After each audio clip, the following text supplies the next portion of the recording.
ኤምዲ ደግሞ እንዴት ዩኤስቢ ፍላሽ ኦር ኤኒ ሃርድ ድራይቭ እንዴት ፎርማት እንደምናደርግ በኮማንድ እንዴ።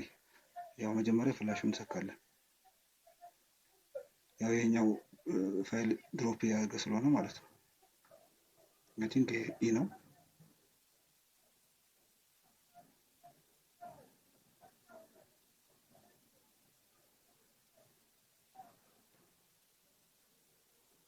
አይ አይደለም ያደለም ኮንሰፕት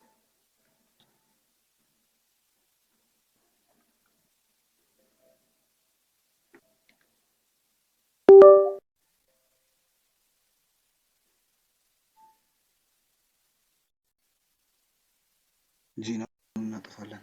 እንደዚህ ያደርግ ኤንቲኤፍኤስ ኤፍአይ አድርጎ የጂፒቲ ማለት ነው።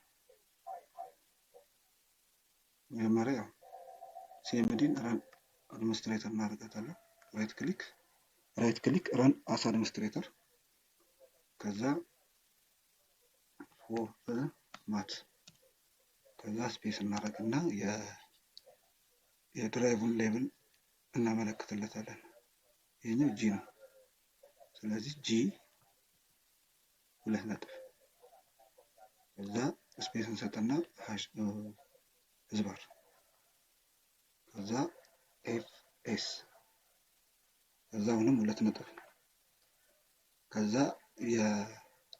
የፎርማት ታይፕ አይነት እንጽፍለታለን ማለት ነው። እሱን ለማግኘት ራይት ክሊክ ፕሮፐርቲ ኤንቲኤፍኤስ ነው ማለት ነው።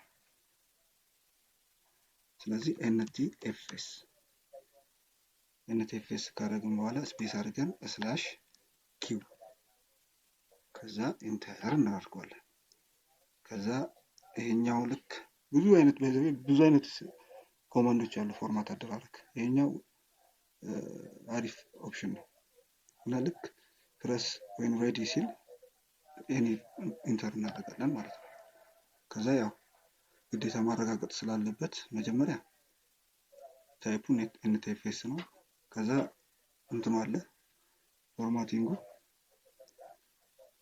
እናያለን ማለት ነው። ትክክል እሱ ነው አይደለም የሚለው ማለት ነው። ቀጥሎ ደግሞ 32 ካራክተር ሌቭሉ የድራይቭ ሌቭል ማለት ነው።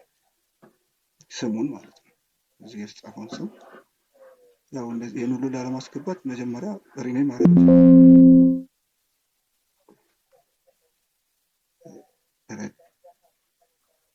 ሪኔም ከዛ ኮፒ ከዛ በኋላ እዚህ ጋር አምጥተን ራይት ክሊክ ኦር ደግሞ ኮንትሮል ፕላስ ቪ እኔ ግን እንዲታይ እንደዚህ ላድርጋት። ከዛ ኢንተር ማለት ነው። ከዛ ያው ፎርማት አደረጋት ማለት ነው።